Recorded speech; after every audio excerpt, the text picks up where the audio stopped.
how are you doing? I'm not too bad, thank you. How are you? Yeah, not too bad. What have you bought for discussion today? Oh, Emma, I've picked up a new case and I'm despairing. So I realised I've seen them once and I haven't done any of the IAPT measures that I should have done, and I just don't know where to start. Okay, well, you're not alone. I need the amount of times I've heard that, it's fine, it can be a bit overwhelming, but it's really not that complicated. Okay. Okay, what do you know you need to do?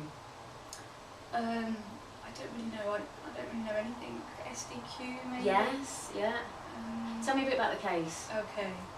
So she is a 12-year-old girl who is showing some signs of anxiety. So, sleeping problems, suddenly doesn't want to go to school, lives at home with mum and dad, and she's got a younger brother. Didn't really get much more. And did you see them together with, just mum her or and dad? Just her and mum came, yeah. Okay, fine. So, I think it's absolutely fine that you've seen her once and you haven't done any measures yet. Phew, that's lucky. I think, as long as sort of you get them done at some point during this assessment phase, that's fine.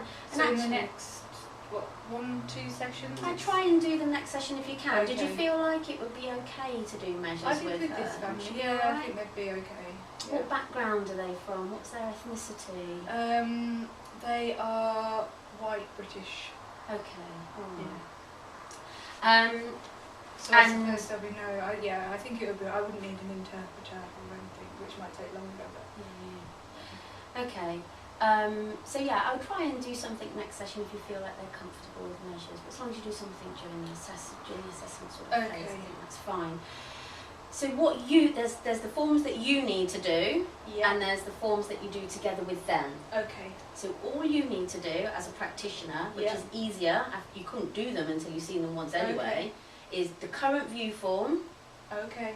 And there's booklets to support you in completing them. Right. And that just gives all the background information and presenting problems and contextual factors. And it's all on one form. It's quite easy to complete.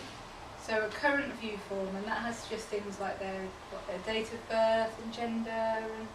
Yeah, things like that, but also their presenting problem, other complexity factors and things like that you will find out during the assessment phase. It's really important that you do that because that's our data for PBR as well. Oh gosh, okay. So there's a current view form that you do. You also do the demographics form at the first session, and you also do an events form. You do an event form for every single session. Right. And that records what you did, what mode of therapy you used. Even if you don't see them face to face, the form that you complete every session is the event form. Okay.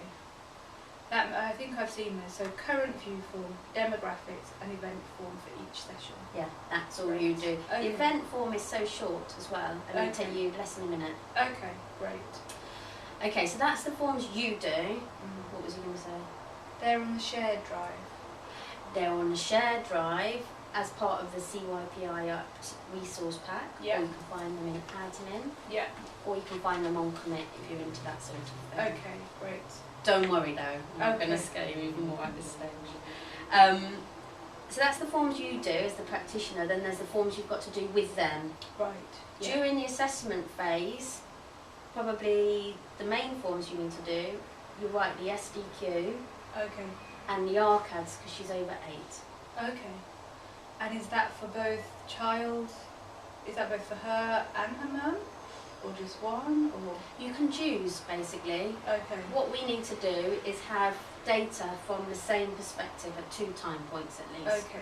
So I think it's always interesting during the assessment to get parent and child to do it, so you can see if there's any differences in the way that they think the problem, what they think the problem is and the severity of the problem. But I think you just have to use your clinical judgment really on how to best. And also you might choose to do those forms with her in an individual session or mum's completing the forms because she might not feel comfortable necessarily doing it in front of mum. And the SDQ, that's the strengths and difficulties questionnaire, isn't it? Yeah, that's right.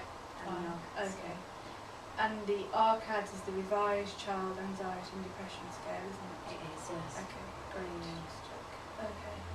And are there any other symptoms that you'd be wanting to pick up that you think aren't covered by the SDQ or the RCADs? Not that has come up so far. Okay. I think it's mainly sort of anxiety. That's it then, that's all you need to do. Job done. And did I not have to do consent? Oh yeah. Well, yes. Funny you should bring that up, yeah. You do have to do consent.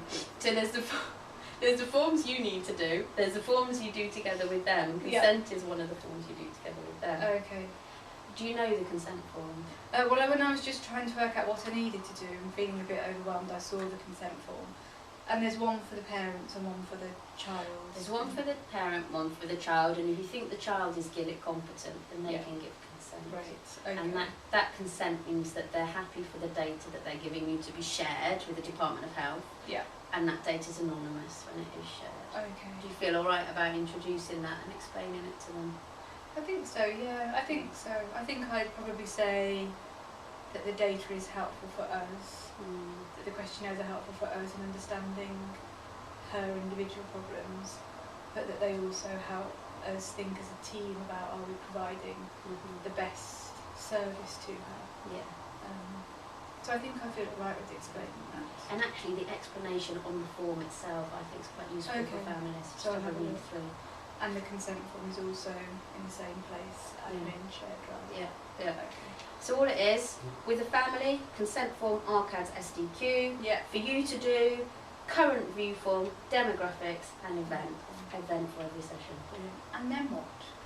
Well, or shall we discuss that at our next supervision let's session? discuss that at our next supervision session. So I don't feel too overwhelmed. Yeah, okay. And you know, let's use these clinically, bring them back. We don't know what we're going to do with them next, we don't know what they're going to look like. There's the excitement. Excellent. Thanks, Emma, that's great. Thank you.